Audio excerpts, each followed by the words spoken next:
Habulan ang naging tema ng Game 1 Finals ngayong 2024 All-Filipino Conference sa pagitan ng Creamline at Choco Mucho.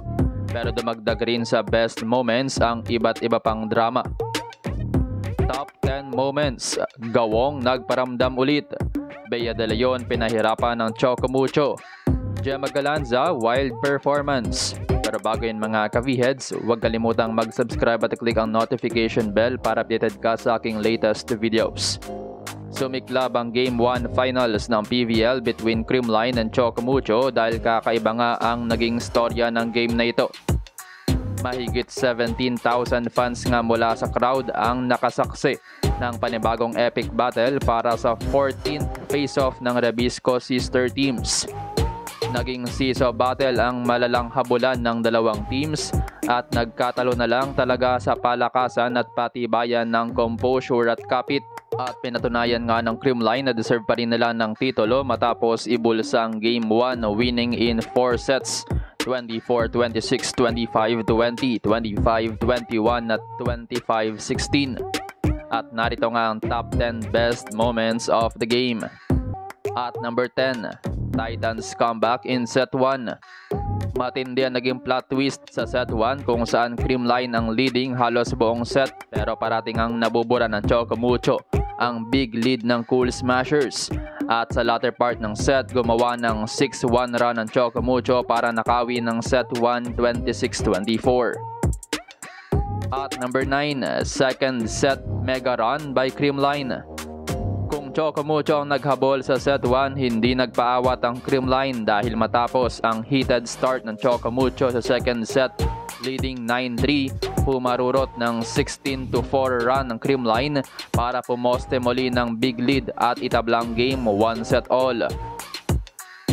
At number 8, third set comeback revenge by Creamline.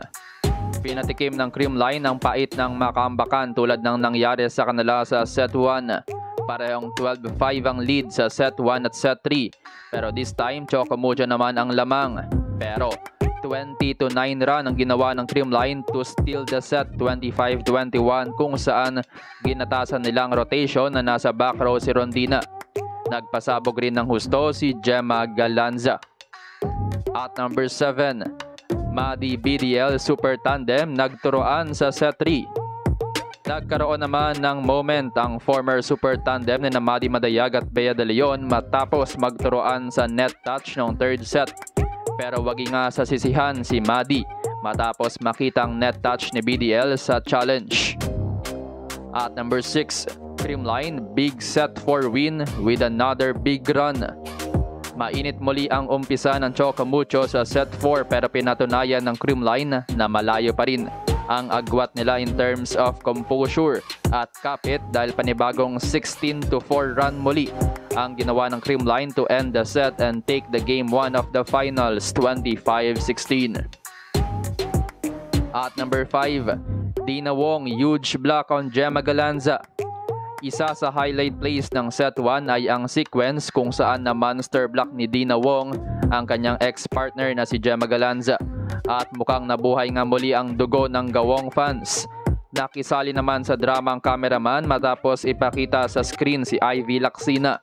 Matapos ang play, isa nga ang monster block ni Wong sa naging turning moment para sa big run ng Choco Mucho sa first set. At number 4, Gemma Galanza gumanti ng stare down kay Dina. Matapos ang solid block ni Dina noong set 1, hindi pinatapos ni Gemma Galanza ang game ng walang ganti. Matapos nitong basagin ng block ni Dina Wong noong set 2 kung saan kasagsagan ng epic run ng Creamline. Ilang play pa gumanti si Gemma off the block at ilang palo rin ni Galanza ang hindi na dig ni Wong. Para naman sa number 3, Bea de Leon, the spark plug.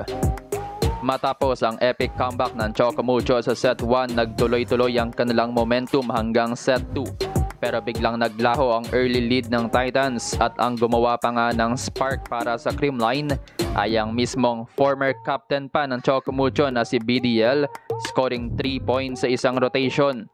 Hindi nga starter si Bea de Leon this game dahil pumasok sa first 6 si Risa Sato. At number 2, Creamline bench, one call away. Hindi binigo ng bench players ng Creamline ang tiwala ng koponan matapos mag-deliver big time, especially sa mga moments na naghahabol ang Creamline. Nauna nga si BDL pero malaking impact rin ang ginawa ng double sub ni na Mitch Gumabaw at Mafe Galanza. Habang hindi na rin inalis si Bernadette Pons matapos isub kay Eliza Valdez. 26 points ang inambag ng Creamline bench sa buong game. Ito nga so far ang best in-game adjustments ng Creamline whole conference long. Para naman sa number 1, Gemma Galanza crowning moment. Sa gitna ng happy at maingay na celebration ng Creamline matapos guluhin ang interview ni Gemma Galanza bilang player of the game, kinoronahan nga si Gemma na mukhang makakakuha nga muli ng MVP crown. Gumawa siya ng wild performance lalo na nung 3rd at 4th set. Meron siyang 20 points and 13 receptions. Noong semifinals, siya nga rin ang nanguna para sa Cool Smashers. Kayo mga ka-V-head, sa tingin niyo ba ay muling makokoronahan bilang MVP si Gemma? Comment down below.